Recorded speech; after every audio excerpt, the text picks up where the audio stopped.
The mountain is you.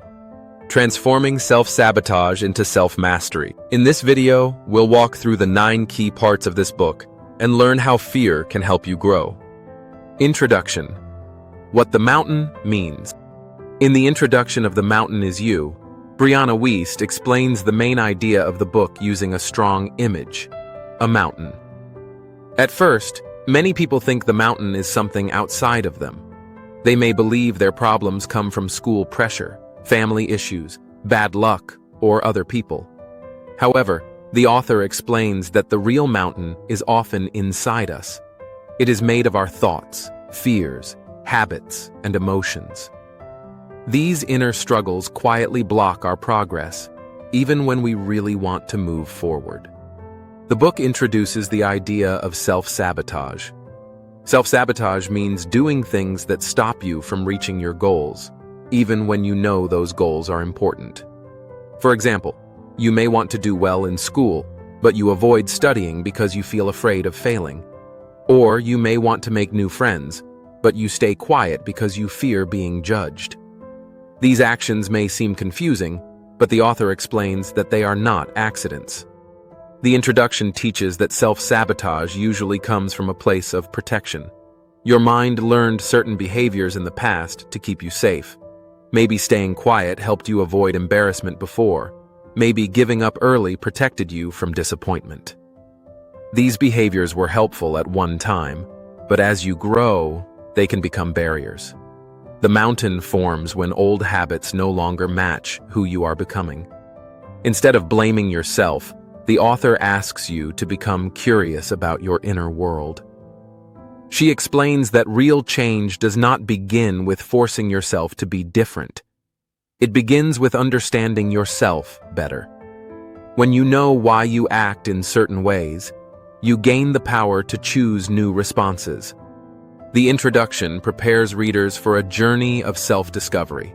Climbing the mountain is not about fighting yourself. It is about learning, growing, and becoming more aware of your thoughts and emotions. By the end of the introduction, readers understand one key message. You are not broken. You are simply learning how to grow beyond old patterns and become the best version of yourself. Chapter 1. There is no such thing as self-sabotage. In this chapter, Brianna Wiest explains something surprising. There is no such thing as self-sabotage in the way we usually think about it. Many people believe self-sabotage means being lazy, weak, or not trying hard enough. The author strongly disagrees.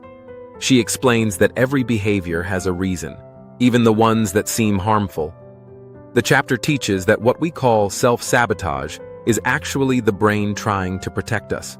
The brain's main job is to keep us safe. When something feels scary or uncertain, the brain may stop us from moving forward. For example, trying something new might feel risky, so your mind may push you to avoid it. This is not because you are bad or broken. It is because your brain is choosing safety over growth. The author explains that many self-sabotaging behaviors come from past experiences. If you were hurt, embarrassed, or failed before, your brain remembers that pain. Later, when a similar situation appears, your mind tries to protect you by pulling you away. This can look like procrastinating, giving up, or doubting yourself. This chapter encourages readers to stop judging themselves. Instead of asking, "What is wrong with me?" the author suggests asking, "What am I trying to protect myself from?" This question changes everything. It helps you understand your fears instead of fighting them. The chapter also teaches that growth requires learning to feel uncomfortable sometimes. Safety feels good, but it can also keep you stuck. When you understand why your brain chooses safety, you can slowly teach it that growth is not danger. The main lesson of this chapter is clear. You are not your problem. Your behaviors are messages. When you learn to listen to them, you gain control over your choices and begin climbing your inner mountain with understanding instead of fear. Chapter 2. Your triggers are the guides to your freedom. In this chapter, Brianna Wiest talks about triggers and why they are important. A trigger is something that causes a strong emotional reaction very quickly. You may suddenly feel angry, sad, scared, embarrassed, or upset. Many people think triggers are bad and try to avoid them. However, the author explains that triggers are not enemies. They are messages from your inner world. When you feel triggered, it usually means something inside you feels unsafe or hurt. For example, if someone laughs at your mistake and you feel very upset, the trigger may come from a fear of being judged. If you feel angry when you are ignored, the trigger may come from a need to feel important or seen. These feelings do not appear by accident. They come from beliefs you learned in the past. The chapter explains that many triggers are connected to old experiences. Your brain remembers moments when you felt pain, fear, or shame. When a similar situation happens again, your brain reacts fast to protect you. This reaction happens before you have time to think.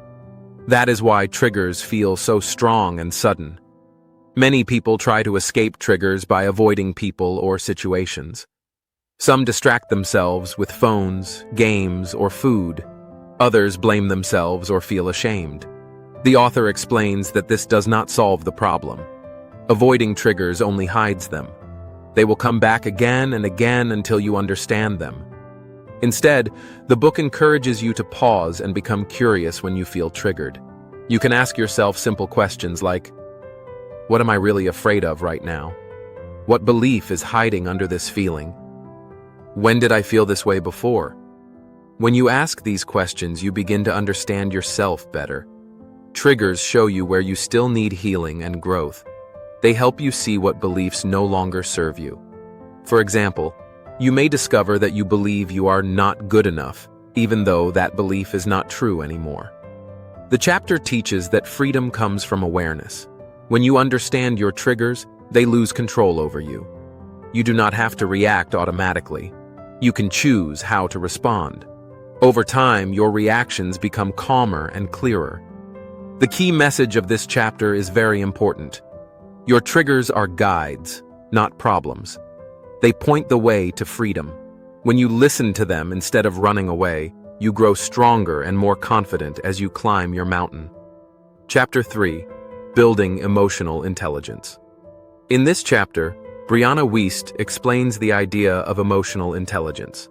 Emotional intelligence means being able to understand your feelings, name them, and manage them in a healthy way.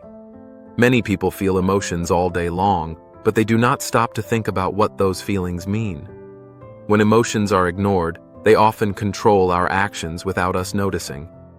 The author explains that emotions are not problems. They are messages. For example, feeling nervous before a test may mean you care about doing well. Feeling angry may mean something feels unfair. Feeling sad may mean you need rest or support. Emotional intelligence helps you understand these messages instead of reacting without thinking. This chapter teaches that many self-sabotaging actions happen because people react too quickly to emotions. When someone feels embarrassed, they may stop trying. When someone feels afraid, they may avoid challenges. These reactions feel automatic, but they can be changed. The first step is noticing what you feel in your body and mind. Are you tense? Are your thoughts racing? Are you quiet or angry? The author suggests slowing down and creating space between feelings and actions. This means pausing before you react. For example, instead of quitting when something feels hard, you can say to yourself, I feel uncomfortable, but I can handle this. This small pause helps you make better choices. The chapter also talks about simple tools to build emotional intelligence. Writing your thoughts in a journal can help you understand patterns. Taking deep breaths can calm strong emotions. Talking honestly with yourself helps you recognize what you truly need. The main lesson of this chapter is that emotional intelligence gives you power. When you understand your emotions, they no longer control you. Instead of being pushed around by feelings, you learn to guide them. Over time, this skill helps you feel calmer, stronger, and more confident. Building emotional intelligence is like learning to read a map while climbing your mountain. It helps you know where you are and where to go next. Chapter 4. Releasing the Past. This chapter focuses on the idea of letting go of the past. Brianna Wiest explains that many people are not stuck because of what is happening now, but because of what happened before. Old memories, mistakes, and painful experiences can shape how we see ourselves. If we do not release them, they quietly control our choices. The author explains that the past is not bad, but holding on to it too tightly can be harmful. For example, if you failed before, you may believe you will always fail. If someone hurt you, you may believe you cannot trust anyone. These beliefs feel real, but they are often outdated. They come from old situations, not your present life. This chapter teaches that letting go does not mean forgetting. It means understanding what happened, learning from it, and choosing not to live in it anymore. The author explains that pain becomes a problem when it turns into an identity. When you say, "This is who I am," instead of, "This is something that happened to me," you stop growing. Releasing the past can feel uncomfortable. Old habits feel familiar, even when they are painful. Change can feel scary because it is unknown. The author reminds readers that growth often feels uncomfortable at first, but that discomfort is a sign of healing.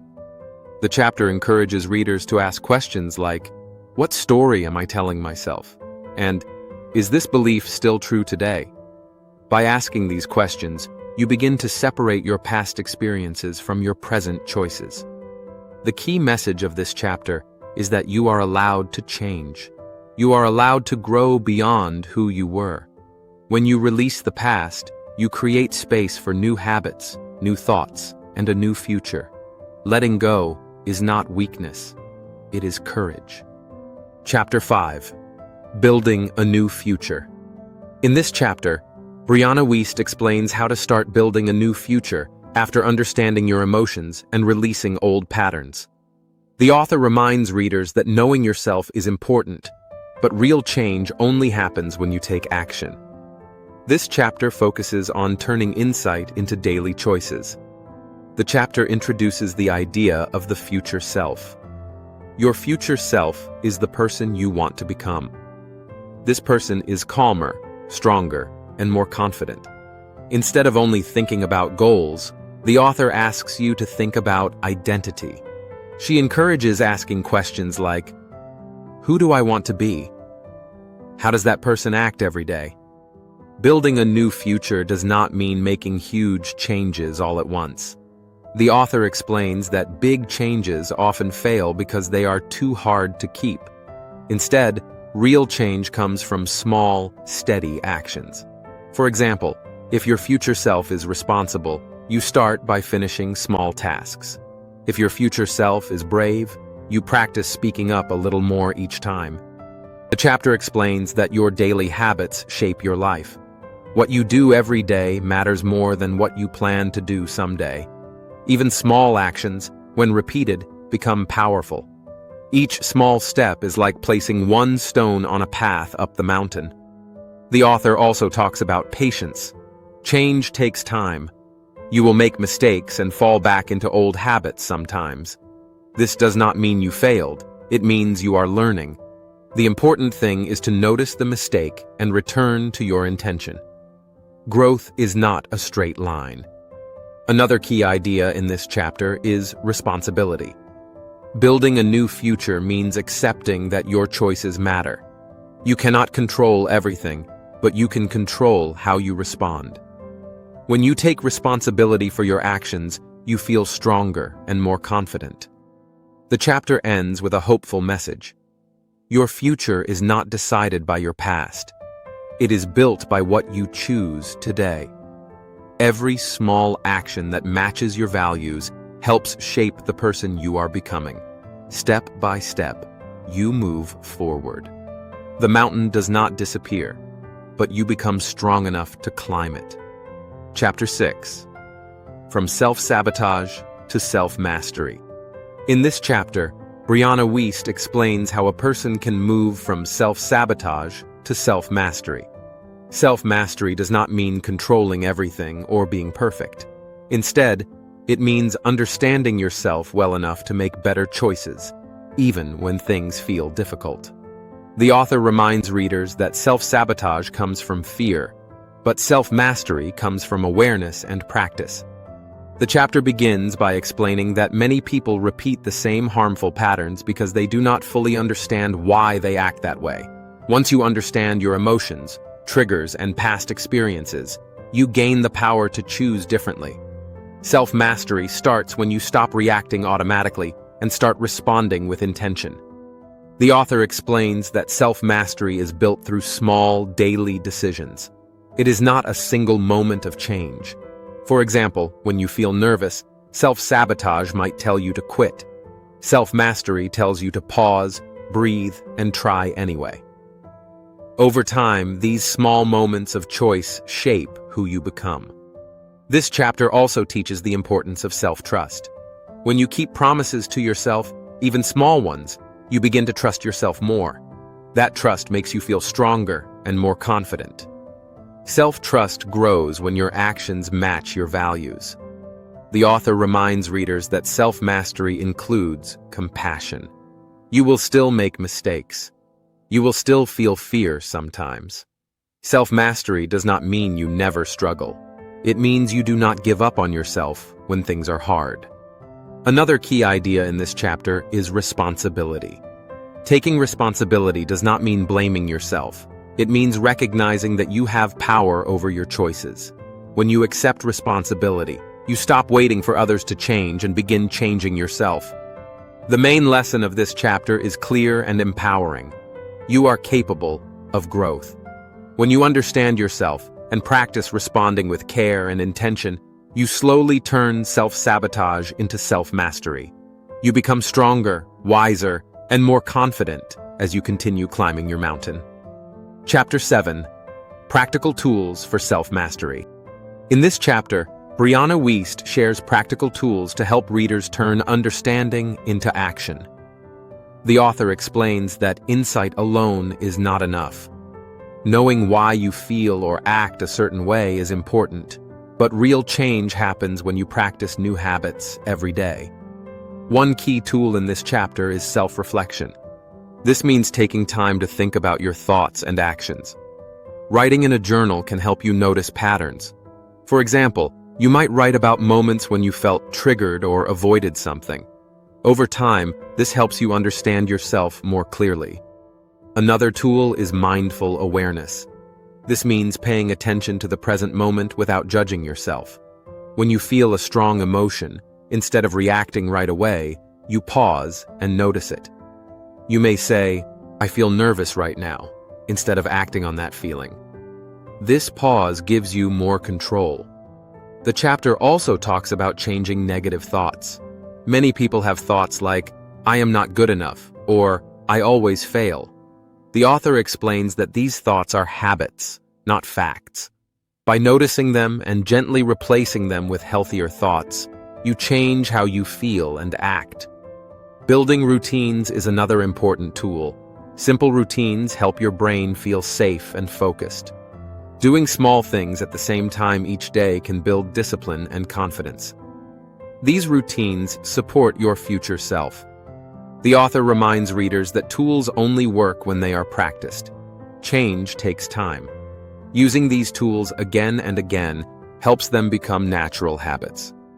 The key message of this chapter is practical and hopeful. You can change your life with small daily actions. With the right tools and patience, self-mastery becomes something you practice, not something you wait for. Conclusion. Your path beyond the mountain. In the conclusion of The Mountain is You, Brianna Wiest reminds readers that personal growth is not a quick event. It is a journey that lasts a lifetime. The mountain in the book does not suddenly disappear when you understand yourself better. Instead, you become stronger and wiser as you keep climbing. The goal is not to reach the top as fast as possible, but to learn how to move forward with confidence and care. The author explains that challenges will always exist. Even when you grow and change, new problems will appear. This does not mean you are going backward. It means you are alive and learning. The difference is that now you understand your emotions, your habits, and your triggers. Because of this understanding, you are better prepared to handle difficult moments. The conclusion also talks about discomfort. Many people think feeling uncomfortable means something is wrong. The author explains that discomfort is often a sign of growth. When you try something new or face a fear, it is normal to feel uneasy. Instead of running away from that feeling, you can learn to sit with it and move forward anyway. This is how confidence is built. Another important idea in the conclusion is self-acceptance. The author reminds readers that they do not need to be perfect to grow. Making mistakes does not mean failure. Mistakes are part of learning. When you treat yourself with kindness instead of criticism, you feel safer trying again. Self-acceptance gives you the strength to keep going, even after setbacks. The conclusion also emphasizes the power of awareness. When you understand why you think and act in certain ways, you gain freedom. Old habits no longer control you. You are able to pause, think, and choose how to respond. This awareness helps you make choices that match your values and goals. Finally, the author leaves readers with a hopeful message. You are not broken. You never were. You are simply learning how to grow into the person you are meant to be. By continuing to reflect, learn, and take small steps forward, you move beyond self-sabotage and toward self-mastery. The mountain becomes a path that helps you discover your strength, courage, and true potential. Now that we've gone through the key ideas, let me share my personal reflections, what truly spoke to me, and how it connects to real life. The Mountain Is You by Brianna Wiest is a book about understanding yourself and changing habits that hold you back. The main idea is simple but powerful. Many of our biggest problems do not come from the outside world. They come from inside us. The mountain in the book is a symbol for our fears, emotions, and patterns of self-sabotage. One important lesson from the book is that self-sabotage is not caused by being lazy or weak. Instead, it is often the mind trying to protect us. For example, avoiding a challenge may feel safe because it protects us from failure or embarrassment. This idea helped me see that mistakes and fear do not mean something is wrong with me. They are signs that I care and want to feel safe. The book also teaches that emotions are important guides. When we feel angry, scared, or upset, those feelings are trying to tell us something. Instead of ignoring emotions, the author encourages us to listen to them. By asking simple questions like, "Why do I feel this way?" we can learn more about ourselves. This helps us make better choices instead of reacting without thinking. Another key lesson is the importance of emotional intelligence. Emotional intelligence means understanding your feelings and managing them in healthy ways. The book explains that when we understand our emotions, they stop controlling us. We can pause, think, and choose how to act. This skill is useful in school, friendships, and everyday life. The book also talks about letting go of the past. Old mistakes, painful memories, or negative labels can stop us from growing. The author explains that we do not need to forget the past, but we should not live in it. When we release old stories about ourselves, we make space for new growth. One part I found especially meaningful was the idea of building the future with small steps. The book does not ask readers to change everything at once. Instead, it encourages small daily actions that match the person we want to become. This makes change feel possible and less scary.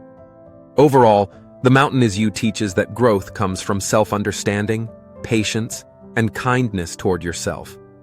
The book reminds readers that they are not broken. They are learning. By understanding emotions, releasing old patterns, and taking small steps forward, anyone can climb their inner mountain and become stronger and more confident. After reading this book, I found that all the lessons lead to a few big ideas. Here are the 5 core ideas that The Mountain Is You wants us to remember. 1. The mountain is inside you. Many problems feel like they come from the outside world, but the real challenge is often inside us. Our fears, thoughts, and habits can stop us more than anything else. 2. Self-sabotage is self-protection. Self-sabotage does not mean you are weak or lazy. It is often your mind trying to protect you from fear, pain, or change. 3. Emotions are important messages. Feelings like fear and anger are not enemies. They are signals that show what needs attention or healing. 4. Awareness creates self-mastery.